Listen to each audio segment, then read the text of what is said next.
for today, I actually have another indoor rehearsal that I'm not going to be vlogging, so instead, I'm going to film a 10 little tip video about what to look for when you're deciding what schools you want to go to. I know a lot of people that watch these videos are people who are still in high school, and right now is the time where you're getting a lot of acceptance letters and you're deciding where you want to go. So here are 10 tips to help decide where you want to go.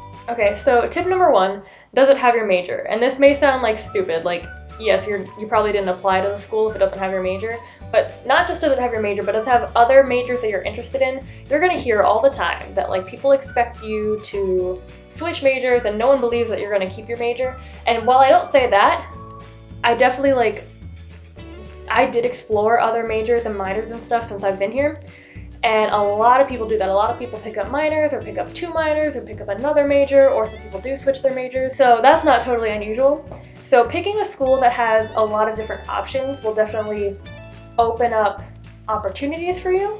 And then also picking schools that have majors that are a lot like your interests. Like if you're going to a science school for like food science or something and you're not really interested in any other kind of science, you're probably not going to find another major or minor that you're interested in.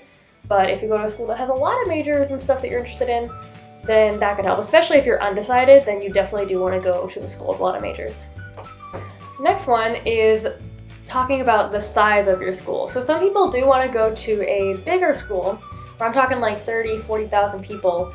And in schools that are big, and obviously I only have my own experience with Towson, which is considered a medium-sized school, but in a bigger school, it is much easier to lay low, but also there's a lot more people to meet because there's just so many people. So those are things to consider. And then with a smaller school, typically your classes are going to be smaller, so you might like that. Some people might like bigger classes because it's easier to hide in those bigger classes. In the smaller classes, you do have more one-on-one with the professor. And then I believe smaller schools actually have bigger community feel because they know each other more, I guess. But a bigger school probably comes with a bigger name, so all things to consider. Number 3 is what is going on in the surrounding area. So like I go to school in Baltimore County, so this is kind of like a city-ish environment, and there's a lot to do, not just in the town, but so much to do in the towns neighboring me as well. Whereas I have friends who go to school in the middle of nowhere in West Virginia, and there's nothing to do there. Anything off campus, like there's nothing off campus, and then they pretty much just rely on everything that the campus holds as events. So I highly recommend picking a place that has a lot to do nearby. Tip number 4, does it have the sports or clubs or organizations or anything that you're interested in? I know for me, I would not have even considered a school that didn't have a marching band. So not only checking if they have those things that you're interested in, but checking like if you actually like what they do. So like if I didn't like Towson's marching band, that definitely would have heavily weighed on if I actually wanted to go here or not. So just looking into that, looking into are the sports teams good, looking into what clubs they have, even if you're not going to join them right away, just seeing if they have a ton of different clubs to join, how easy it is to start a club if you're interested in that, and just seeing what people on campus are into can kind of help you get to know what the campus might be like. Tip number 5, what is the average class size? I think that's important to consider. Like I said, some people might like bigger classes because there's a lot less individual stress and pressure because there's so many people to hide in between. But there is less one-on-one time with the professor. There's probably going to be more people to study with if that's interesting. I've never had a really huge class, so I don't know what the discussions are like in those classes. I don't even know if they actually really do discussions. So I can't really speak much on that. With smaller classes, you obviously get more one-on-one time. With a smaller class size, you probably get your assignments back quicker, which some professors can be really slow on that, so that's a big plus. Number 6 is looking at the cost. That one's kind of an obvious one.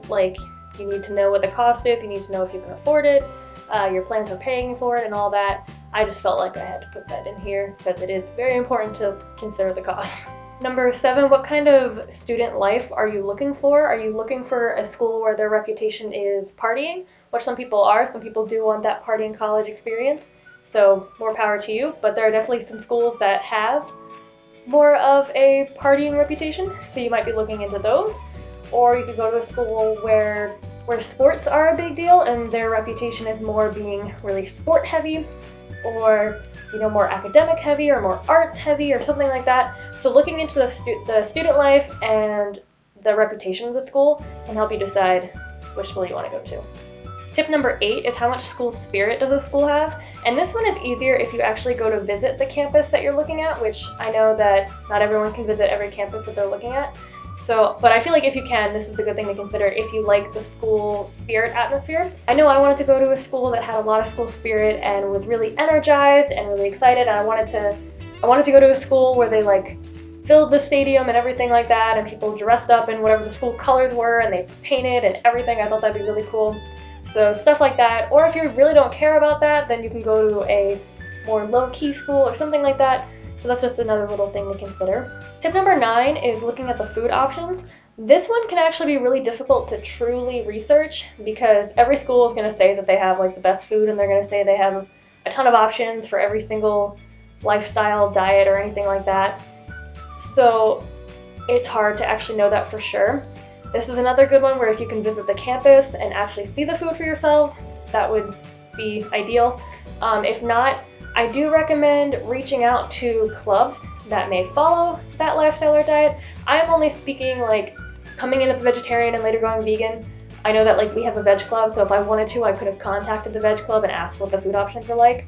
You can do that too if you keep kosher, or I don't think we have a gluten-free club, but that's something you can look into. So yeah, even though the school is going to tell you that they have a ton of options, they might not have a ton. So reach out to the school, reach out to the clubs, specifically reach out to the students and ask them. And tip number 10 is looking at what resources the school offers. So I know here we have a career center that helps you find jobs and internships, and it does mock interviews. I actually had a career counseling session a couple weeks ago.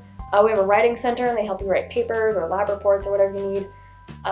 We have free counseling sessions for like 6 months. So just looking into what opportunities and resources are offered at your school, or all the schools that you're looking into, and kind of comparing which has maybe the best resources, the best opportunities, and has more of what you need. Alright, so this is the end of the video. I hope you enjoyed. If you have any questions or anything about what else to look for in a college, or any college related questions or really anything, just leave it in a comment down below. If you enjoyed this video, give it a thumbs up, make sure to subscribe, and I will see you in the next video. So, until tomorrow, remember to inspire others, do good things, and be happy.